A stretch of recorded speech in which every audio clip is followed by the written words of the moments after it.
Good evening and welcome to Costa Spain News. I'm Tom Davies, reporting from the heart of the Costa del Sol, where this region, long known for its sunny beaches and tourist allure, is facing an alarming new reality: an increasing role in the international drug trade. Tonight, we bring you a shocking story involving a massive drug shipment intercepted by authorities in what's being called the Nautilus operation.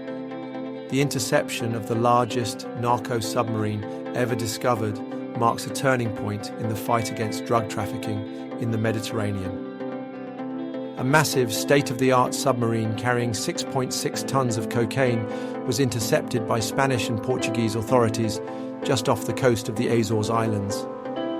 This vessel, believed to be the largest of its kind, was heading towards the Costa del Sol. The drugs were found aboard a vessel managed by 5 individuals, one of whom was reportedly from Marbella.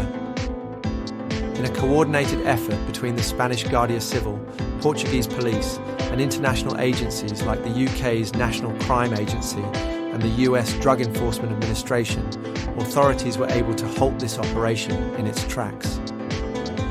The crew, who are now in custody, are facing serious charges of drug trafficking. This operation, named Nautilus, has already made history as the first ever interception of a submarine on the high seas, and it's just the beginning of a broader fight against drug trafficking in the region. Submarines have become the latest weapon for drug traffickers. They are difficult to detect and can carry large loads of illegal substances. Experts say traffickers are turning to this technology to avoid traditional detection methods such as radar. In this case, the submarine is believed to have been loaded with cocaine near the Portuguese coast, potentially picked up by speedboats before making its way to Spain. It's clear that the use of these vessels is a worrying trend. Submarines, although hard to track, are increasingly being used to transport drugs right under the noses of authorities. With that in mind, authorities are stepping up their game to tackle this growing threat. In response, Spanish authorities have ramped up their efforts. The Guardia Civil's maritime intelligence team, in collaboration with other European and international agencies, is monitoring drug trafficking routes that lead to Spain. The message from authorities is clear. They will do whatever it takes to stop these shipments, even if that means sinking a vessel in the process. But this interception, though significant, is just one part of the puzzle. Authorities know that Spain's position as a gateway into Europe makes it a prime target for traffickers looking to move large quantities of drugs. While the Costa del Sol has long been synonymous with sun, sand and tourism, this region is now increasingly linked to the global drug trade.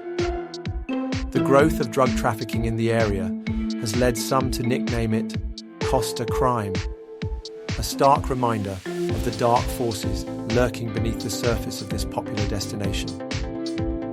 As authorities continue to battle the rising tide of crime in this picturesque part of Spain, it's clear that Costa del Sol is no longer just a haven for tourists, but also a battleground in the fight against international drug cartels.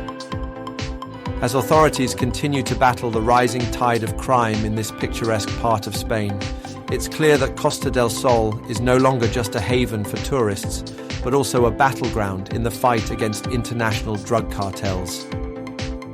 It's a growing concern that Costa del Sol's idyllic reputation is now at risk of being overshadowed by criminal activity.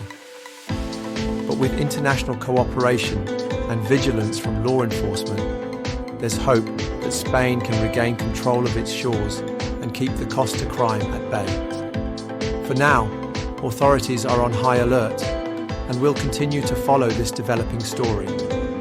I'm Tom Davies, reporting for Costa Spain News. Stay safe and informed.